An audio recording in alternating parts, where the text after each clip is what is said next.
Okay, new goals, new goals, new goals. Everybody ready?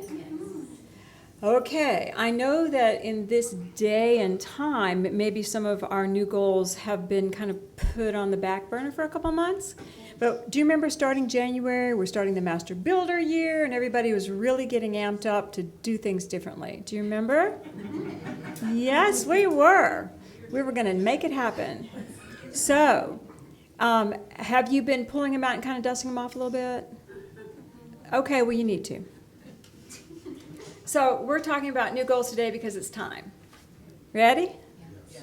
Okay. When you create a new goal, is it going from one level of success to another where you say, I just did so good on that, I want to do something bigger, better, and more fantastic? Or when you're creating a new goal, do you go, I just can't stay in this discomfort any longer. I need to do something differently. Are you guys 50-50 on those? Yeah. But we do them both, don't we? We create goals from our success to success. We create goals from our discomfort to success. Most of you, because I'm a minister and I do counseling, I hear the discomfort to success. Those of you that are doing success to success, you don't need me. But we're going to talk now about how to approach new goals slightly differently. Are you ready? Okay. So imagine that we're moving forward, we're wanting to do something different, we're wanting to expand. This is something new, which means we've never done it before to the degree we are seeking to do it. So it is new. So we have to research, we have to get all of our ideas going. We might talk to people, we might cut out pictures, we might do a treasure map or a vision board. Y'all with me? We're doing all of our back labor for these new goals because it's big, it's exciting, and we've never done it before, and we make a plan. We make a plan about how we think things need to happen. You with me? Okay, good. Now imagine that you were a business. Imagine that you were a business and you were going to launch this new goal. And you were going to create a strategy to make it happen. So you've done all your back research, you've got everything formulated, you're ready to go, right? So what you would do is you would look around to hire someone who was capable to make it happen. Wouldn't you? Yes, you would. So you would hire someone capable. So we're going to have a little dialogue between the dream maker, who is the one creating a goal, and our human nature. So, because we do need to interview that human nature. So, Patrick is playing the silent role of the human nature. Patrick, I'm getting ready to invest a lot of money and time, I'm the dream maker, a lot of money and time into this great goal. And I think my goal might be to get healthy, to lose some pounds, to get young, fit, and strong. Dun, dun, dun. That's my goal. I've done research. I'm ready to go. Human nature. Can I see your resume? Here. So, we are interviewing our own human nature. So you know our goal is to do all of these things. Oh, so you've done this before. Several times. Okay, no, I see you're excited. I see that you think you can do it again better. I see that. Okay, so why wasn't it sustainable, do you suppose? Oh, too many breaks? You took some breaks? Okay, all right. A few too many? Okay, all right, okay. All right, well, yeah, you've really tried hard. I see your excitement. I know that you want to do this. Okay, sustainable. And why did you stop trying? Oh, someone else was supposed to take over for you? Who was that? You don't know? It was just somebody? Okay, human nature, that's good. Okay, so you do have experience, there's no doubt about it. You have experience at partial success. But let's see, we want to do bigger, better, and more sustainable success. So I'm just going to say, let me get back with you. And I'm going to put your resume at the bottom of the stack. Would you hire you? You would not hire you. You would not hire you to be the lead on this goal. You wouldn't. You'd look for somebody else. And if I'm looking for someone else to help me, hello, good morning. Let those babies meet in that room. Okay, that was your break. Now I'm back at you people. You really wouldn't hire yourself because you don't know how to do it. You'd look for someone else. And if your goal was really about losing weight, getting healthy, getting fit, you'd go to a spa and you'd make somebody else responsible for your goal. And would that be sustainable a year from now? No, you'd have to live at the spa. So this is what happens when we're dealing with the ideas of success. We ourselves would not hire ourselves, no matter how enthusiastic we are. So I wanted to share with you a few little parables to give us some understanding of how we might do things differently. Could you see yourself as not quite qualified to bring it over the finish line permanently? Okay. Because I counsel with you, and I know you feel that way.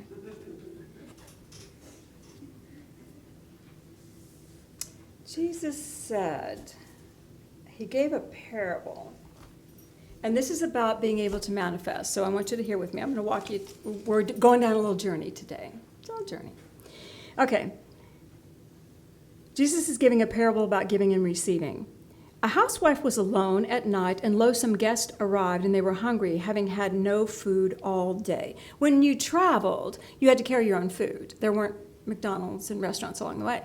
And so if you ran out of food, you were out of food. And if you arrived at your friend's house at midnight and they had no food, you're kind of in trouble. So the housewife had no bread, so at midnight she went next door to a friend and said, loan me 3 loaves of bread, for guests have come and I have nothing for them to eat.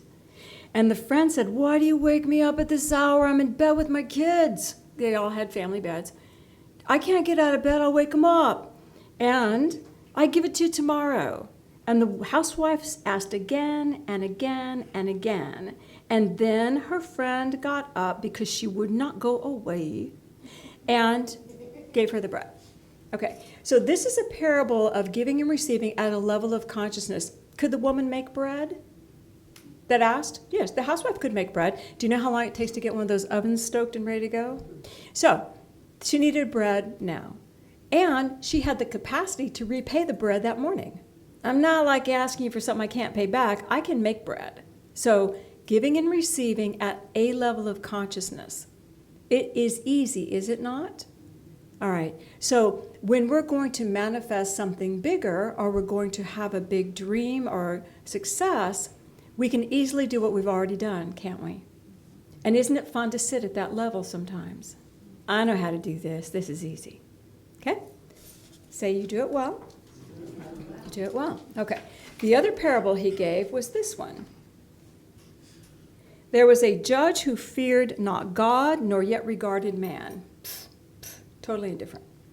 There was a widow who oft implored the judge to right her wrongs, to avenge her foes. A widow was being taken care of. Women had very few rights in that day and time.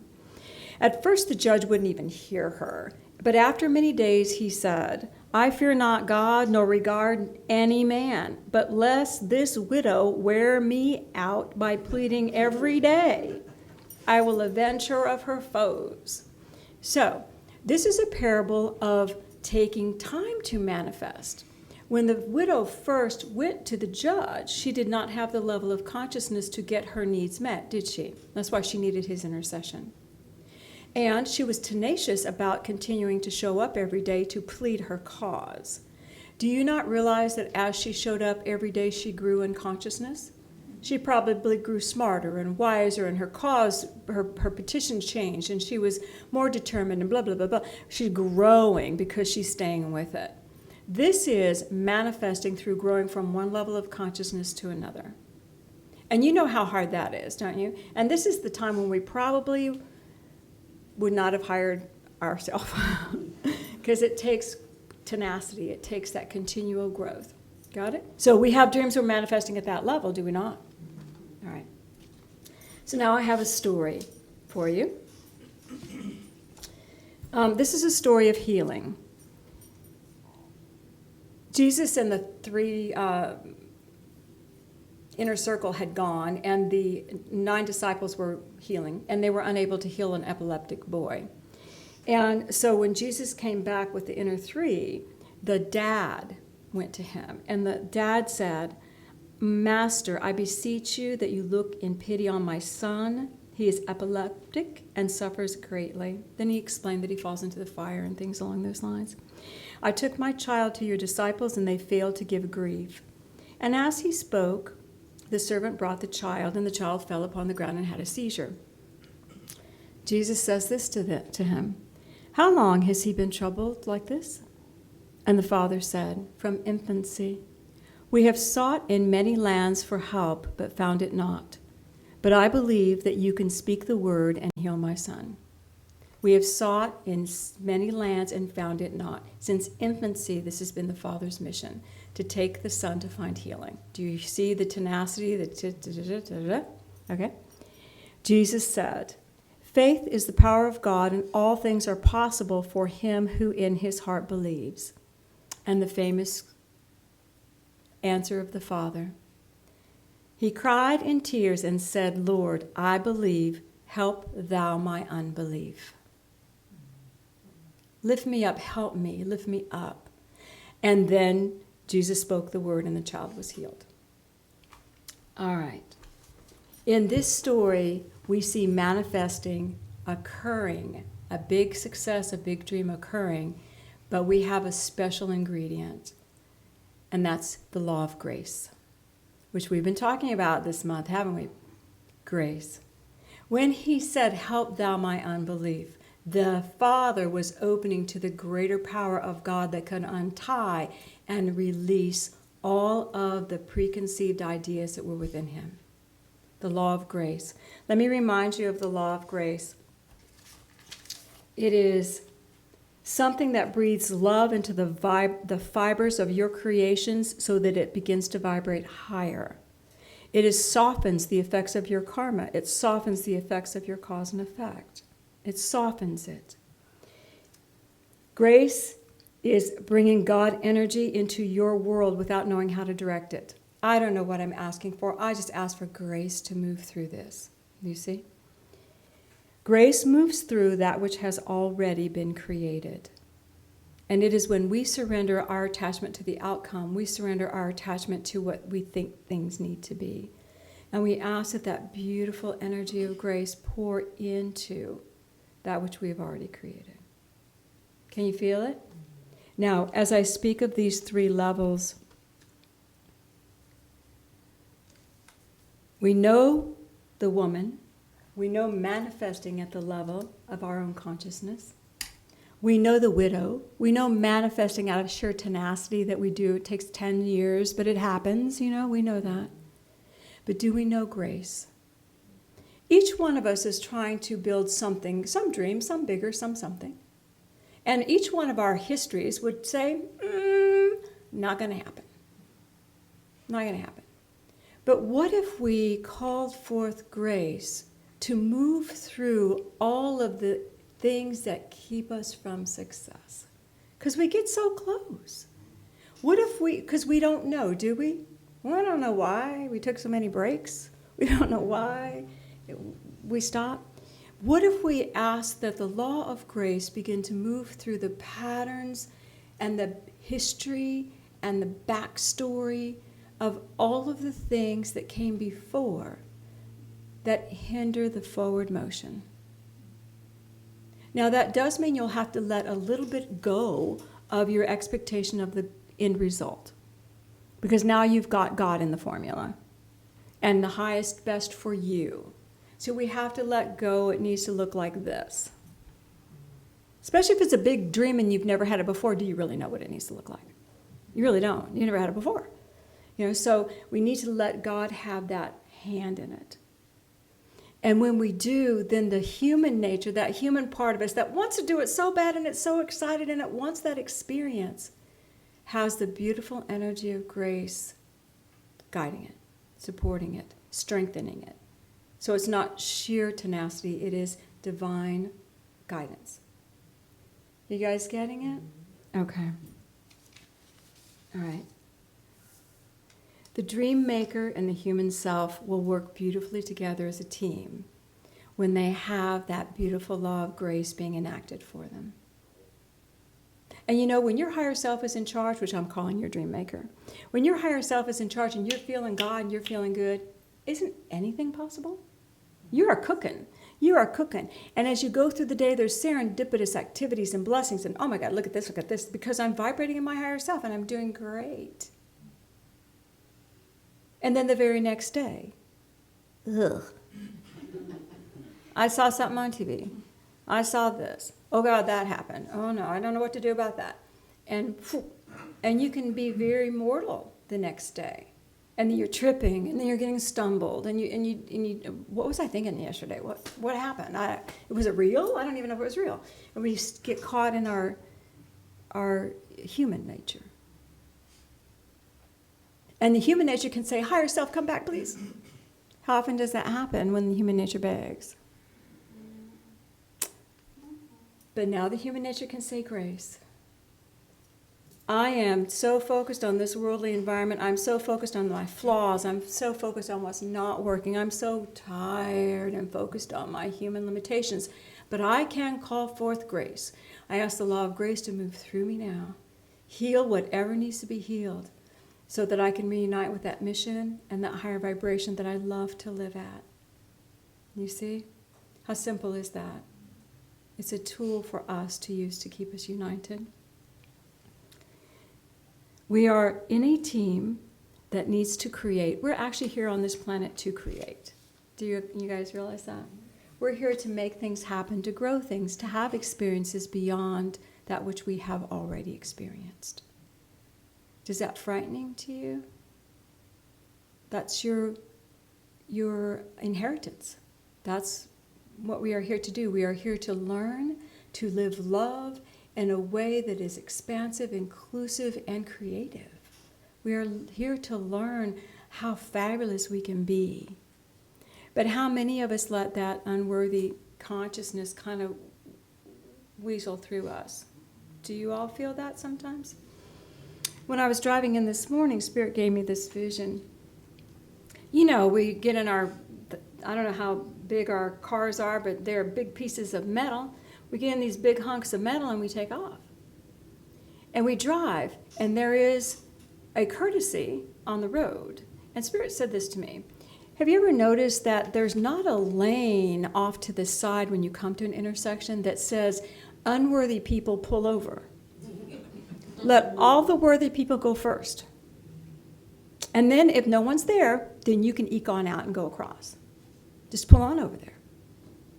Because when you're in your car, you feel that you have a right to have a turn, don't you? I'm right behind them. It's my turn. I'm going to turn here. I'm going to take this hunk of metal where I need to take it. And I'm not worried about, am I worthy compared to the guy in front or behind me? But yet we drive our lives pulled over in the unworthy lane.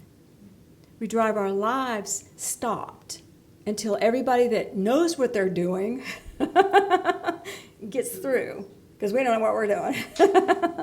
You hear what I'm saying? We need to consider that our collective race consciousness has agreed that if you're in the big hunk of metal, you have a right to be there, and I have a system. I honor you, you honor me, and we're all moving in harmony. You see? That agreement could actually, and actually is, in our spirits. That agreement is in our spirits. You're a child of God, I'm a child of God, do what you need to do, I'll do what I need to do, and we find a way of harmony. It is in us. We counterbalance it, we ride over it, we write things on top of it that keep us pulled off to the unworthy lane. Got it? So when we are dreaming big, when we want new goals and we want new successes, I have not been there. I do not know what to do. But I can trust that if it is my dream, I am worthy of it. If I can dream it, I'm worthy of it. It's mine. Came from me. I own it. And you know, some people want a puppy. That's their dream. That's cool. And that may be the hugest dream for them. And others want something fabulous in the material world. Puppy, fabulous in the material world, we would say they don't really correlate, yet they do. One is as important to one as the other is to the other. They are us growing. They are important. Got it? Okay. So, learning to manifest these beautiful, wonderful new goals that take us into new spaces. I want to just remind you how often you do, in fact, fire yourselves. And how often you do pull over. So we're going to do a meditation now to go within, just to take this in. Does everybody have something they want to manifest? A goal, a new goal. In the middle of this world, what we're experiencing right now, in the middle of what the world is doing, and everybody may be holding their breath, everybody may be holding on tight. We can't do that. We've got to move. So can you think of anything, a puppy, any new goal that you want to accomplish? Got it? All right, let's just take it within. This is a working Sunday. So just breathe.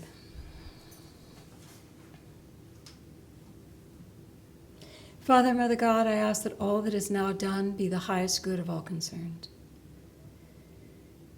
And I welcome a blanket of love over each one who does this prayer. And I would invite all of you just to see a beautiful column of light, a beautiful, colorful light engulf you now. And I want you to breathe it in and recognize the color. It is a part of you. It represents an energy from within you. Feel the comfort it brings. And just for a moment, feel that you do love yourself. Think, I want to love myself. I accept the energy around me.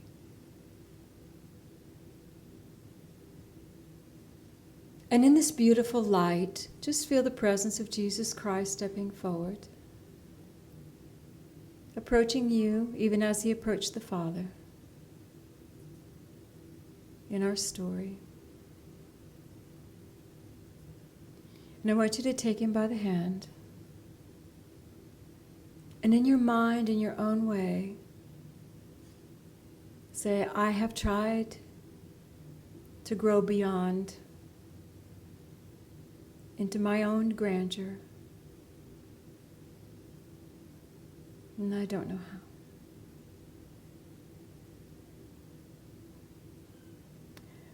Help me become greater. And I just feel his love coming to you, and I want you to turn, standing side by side with Jesus Christ, and I want you just to begin to feel your own energy heightening. And in front of you, visualize a goal that you have set for yourself, something grander than you have done before. It may come in a picture, it may come in an energy vibration, there may be a feeling of it. A goal grander than you've ever achieved before.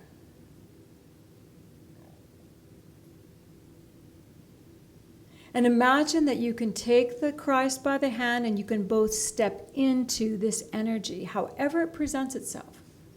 Step into the picture, the vibration, whatever it is, and just feel this greatness.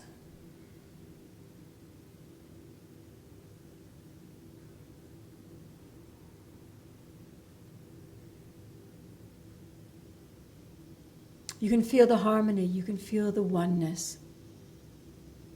And now let your vision go out beyond this picture into the energy that surrounds you and begin to see the patterns of your human nature that press upon it, that will keep it from manifesting.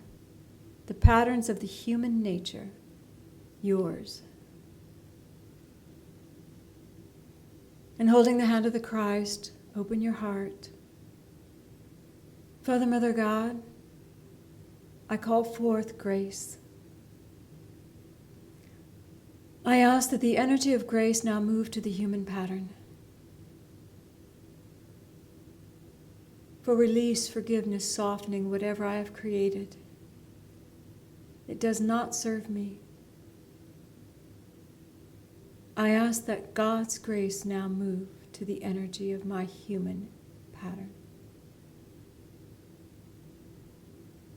And just breathe and feel it moving.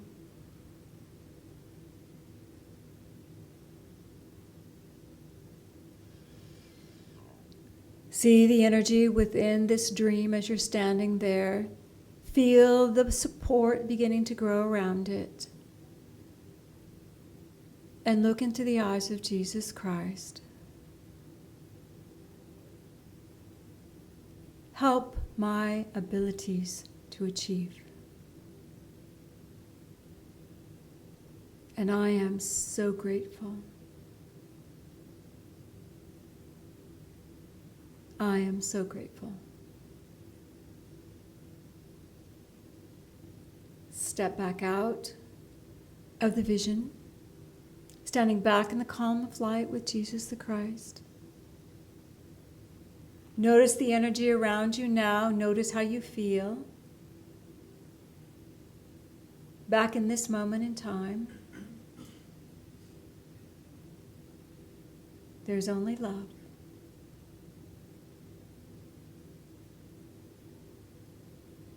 Breathe and you'll feel waves of universal light beginning to support you, to help you reach your destination.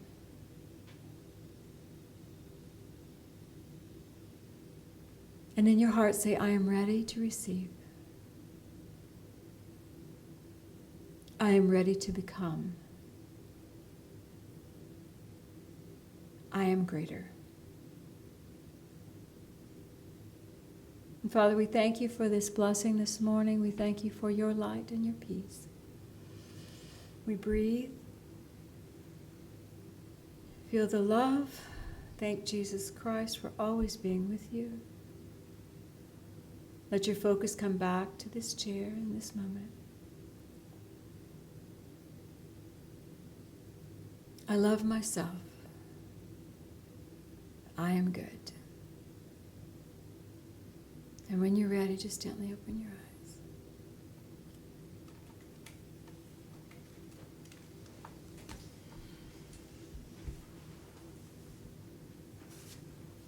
Was that not easy? How easy to receive the assistance.